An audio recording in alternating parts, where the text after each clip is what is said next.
seperti itu kurang lebih. Jadi yang perlu kita perhatikan dan cermati adalah sebagai seorang investor atau sebagai seorang trader, apa yang harus kita lakukan gitu. Carilah saham-saham memang Iya, yang menurut saya secara historicalnya juga itu selama 10 tahun ke belakang, misalkan di bulan Desember itu punya mm-mm. satu tendensi untuk selalu menguat atau selalu naik seperti itu sih. Hmm, oke oke oke. Nah, ini kan kalau kita bedah sedikit data-datanya kan memang yang akhir tahun itu naik harga Ya, sahamnya biasa yang blue chip, terus perbankan gitu. Nah, tapi kan kalau kita lihat emiten-emiten perbankan ini harganya udah naik tinggi kemarin walaupun sempat koreksi. Menurut Bro Andi ini masih bisa rally nggak sih ini untuk big banks kita? Risk rewardnya masih oke nggak sih gitu?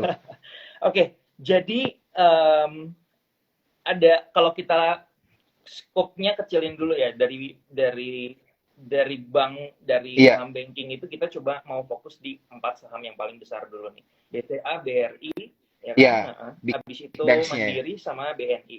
Nah, dari 4 ini kita perlu breakdown lagi sebenarnya secara teknikal. Kalau kalau saya dan di tim kita sepaham itu kita selalu breakdown dari teknikalnya seperti apa, kemudian yang kedua dari flow-nya mereka seperti apa, Mm-mm. kayak gitu.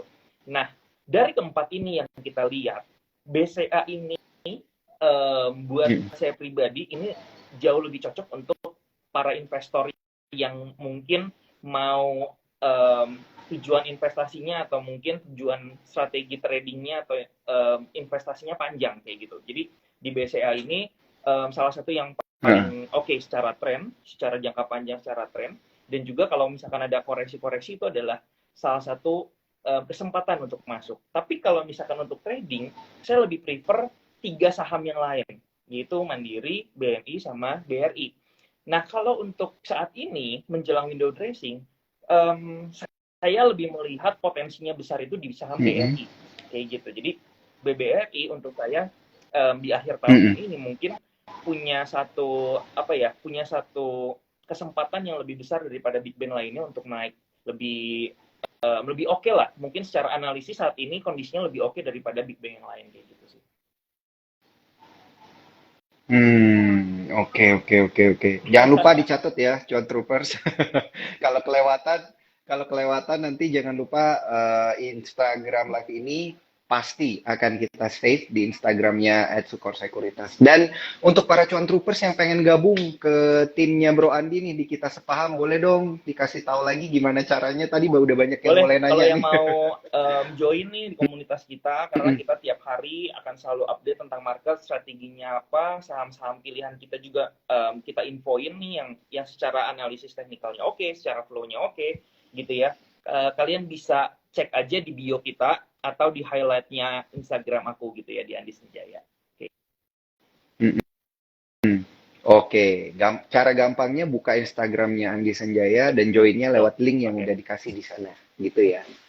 Siap, mantap Bro Andi. Nah, tadi kan kita udah ngomong terkait dengan big banks, big four banks ya, yang biasa menjadi pilihan. Nah, kalau kita geser dikit gitu ke saham-saham top 10 gitu, top 10 big caps kita kan masih ada kayak Oke. misalnya ICBP gitu, ada Telkom. Telkom Astra kan kemarin juga sempat koreksi gara-gara GoTo-nya turun gitu. Nah, ini gimana? Nah, pas banget nih ada yang tanya, ASI gimana Kak katanya. Nah, ASI, Telkom sama ICBP deh. ICBP ini yang baru masuk nih kalau nggak salah hari Iya, ini iya, dia iya, masuk betul, di top betul. Nah, 10. menarik sih untuk Mm-mm. big banks, sorry, untuk big caps lainnya. Salah satunya ICBP itu Uh-uh. secara volatilitasnya tuh kurang tinggi sebenarnya. Volatilitasnya kurang tinggi, tapi pergerakannya tuh stabil gitu. Mungkin Hmm. sifatnya kurang lebih mirip-mirip sama BCA gitu ya, yang nggak terlalu cepat naik turunnya, tapi secara pergerakannya stabil. Mungkin biar lebih seru kali ya, kita sambil lihat chart kali ya. Kalau aku lebih sambil lihat chart jauh lebih ini ya. Mm-mm. Asik. Bentar. Ini yang ditunggu-tunggu. Oke, komennya saya matiin dulu ya, John Oke, Troopers. jelas nih ya. Oke, Jelas, kita jelas banget. mau ke ini dulu deh, ICBP ya tadi. Mm-mm. ICBP Nah, ya. ICBP. Untuk yang indeks IHSG Oh ya, boleh. akhir-akhir aja ya Bro Andi ya. Nah, ya ini adalah Siap. Ini ICBP nih. chart daripada ICBP. Oke. Jadi ICBP ini tuh sebenarnya Wah, uptrend ya. kalau kita lihat bigger picture-nya dulu kali ya. Kita lihat bigger picture-nya dulu. Saya akan matiin dulu indikatornya. Jadi kurang lebih kayak gini. Nah, secara weekly ya. Ini kalau kita lihat di weekly, saham daripada ICBP ini udah mulai kembali masuk ke trend uptrend-nya di sini. Kalau kita lihat sebelumnya ini sempat koreksi, dia membuat sebuah pola yaitu falling wedge gitu ya. Nah, di sini tuh kurang lebih seperti falling wedge, kemudian di sini tuh berhasil breakout. Di sini berhasil breakout. Nah, kalau kita lihat lagi ke monthly-nya, ICBP ini salah satu saham juga yang konsistennya bagus gitu ya, uptrend-nya itu bagus, kurang lebih seperti itu. Jadi untuk investasi juga sebenarnya salah satu favorit sih ICBP ini, saham yang defensif kayak gitu. Nah, sekarang kita masuk ke daily. Kita lihat di sini udah ada breakout, kemudian pullback balik lagi ke pola daripada falling wedge, kemudian naik lagi ke atas. Nah, sekarang di sini itu kalau kita lihat udah mulai bergerak uptrend lagi nih. Ada di sebuah bullish channel-nya nih. Nah, kalau kemarin ini di November, dia berhasil breakout daripada area resistance di sini. Ini berhasil breakout, artinya dia akan melanjutkan penguatannya lagi. Target terdekatnya itu kalau kita di 10.550, di mana ini merupakan harmonic resistance gitu ya daripada ICBP tersebut. Jadi sebenarnya walaupun IHSG kita itu sempat, kalau kita lihat secara gambaran besar itu sideways, sebenarnya ada beberapa saham ya yang blue chip juga, salah satunya ICBP ini yang bergerak cukup baik dan bisa kita tradingin kayak gitu. Jadi kalau kita mau trading di saham di Indonesia itu bukan cuma harus kita carinya saham-saham third liner kayak gitu ya atau second liner, tapi blue chip juga bisa kita tradingin dan hasilnya pun lebih oke kayak gitu. Oke.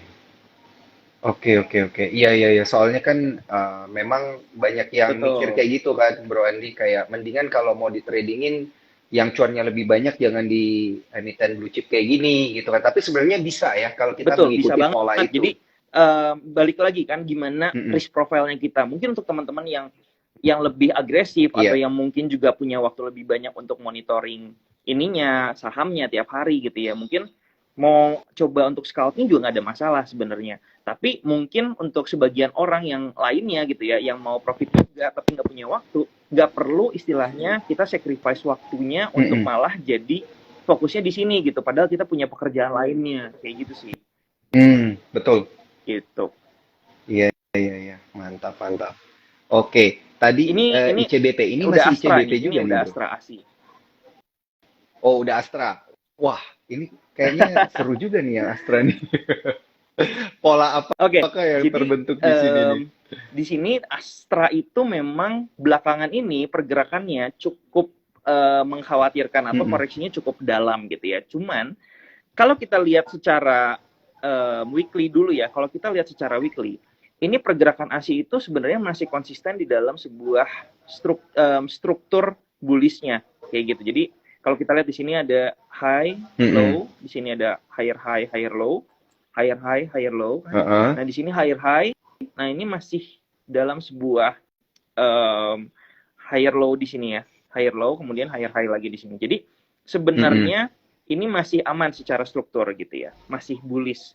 Cuman memang koreksinya kemarin ini cukup signifikan nih penurunannya daripada si ASI. Nah, yang menarik sebenarnya kalau kita lihat di weekly, ini tuh saat ini udah masuk ke demand area nih. Saat ini tuh ASI udah masuk ke demand area di sebelah sini.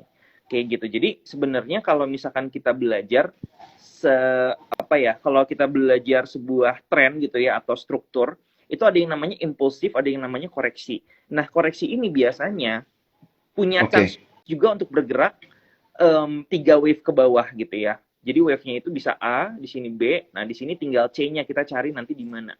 Sebelum dia rebound lagi. Cuman memang saat ini short term trend-nya masih bearish kayak gitu. Jadi kita juga saat ini belum masuk gitu ya di saham ASI. Kita masih tunggu dulu flow-nya gimana.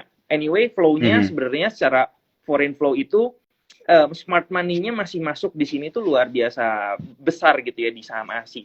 Cuman mungkin udah cukup take profit, jadi udah cukup profit, jadi mereka melakukan aksi taking profit dulu sehingga ada namanya koreksi. Sampai nanti dia reakumulasi lagi di bawah, kemudian nanti kita bisa lihat dan pantau apakah price action-nya menarik lagi dan apakah flow-nya udah masuk lagi konsisten, baru nanti kita coba untuk buy on weakness juga gitu di situ.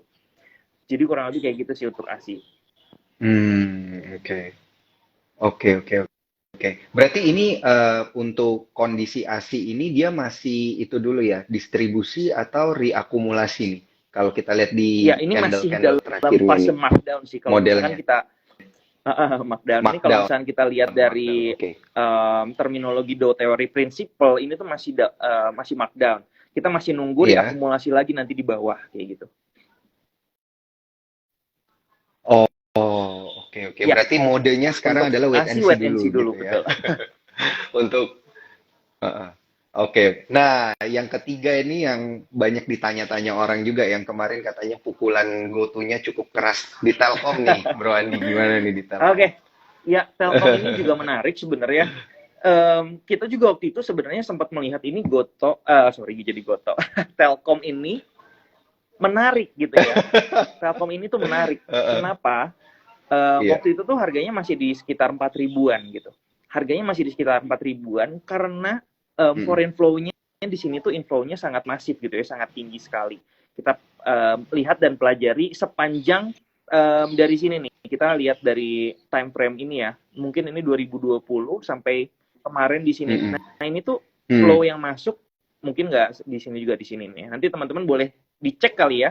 Teman-teman boleh dicek nih foreign flow-nya Telkom. Ini itu dari time frame segini itu berapa banyak. Ini kalau nggak salah banyak banget. Dan mereka itu average-nya itu waktu itu ada di atas, di area sini kalau nggak salah nih. Harusnya di sekitar area 4.000-an lah, 4.000 sampai 3.800-an. Jadi area average-nya dia tuh di atas sini. Nah, saat ini kalau kita perhatikan harganya udah ada di bawah area average-nya smart money kayak gitu ya. Jadi kemarin itu kita sempat lihat sebenarnya ini kayaknya masih akan bergerak uptrend gitu karena kalau kita perhatikan secara trennya ini juga bagus gitu ya. Secara trennya Telkom ini cukup menarik gitu ya, cukup menarik. Cuman ternyata dia nggak mampu untuk bertahan di uptrend channelnya di sebelah sini kayak gitu. Jadi kita memang waktu itu juga sempat cut loss di saham Telkom. Dan keputusan kita sebenarnya untuk cut loss untuk meminimalisir resiko udah pasti. Walaupun kita tahu blue chip, tapi kalau udah di luar trading plan kita harus cut loss, kita cut loss. Dan ternyata setelah kita cut loss, harganya turun lagi nih, lebih dalam lagi. Nah sekarang tuh kita tinggal nunggu aja nih di area mana smart money-nya inflow lagi. Tapi kalau kita lihat secara weekly, saat ini tuh udah di area demand-nya ya, demand areanya di sini itu udah udah masuk area tersebut. Jadi kita lihat aja nih apakah di area tersebut akan membuat saham Telkom ini kembali diakumulasi lagi dan kembali naik lagi atau enggak kayak gitu. Kita wait and see juga nih untuk saham Telkom. Cuman kalau kita lihat secara gambaran besar foreign flow-nya masih bagus di sini kayak gitu. Tapi kalau kita boleh sedikit ngelihat korelasi ya, Bro Andi, ini kan GoTo, Telkom belakangan lagi hot-hotnya gitu. Apakah sebenarnya korelasinya positif gitu antara pergerakan saham GoTo dan Telkom ke depannya? Setelah dia patah tren, ini kan ceritanya dia patah tren. GoTo-nya mulai bangkit, apakah artinya Telkomnya juga akan mulai bangkit? Ini dari pendapat pribadi Bro Andi nih.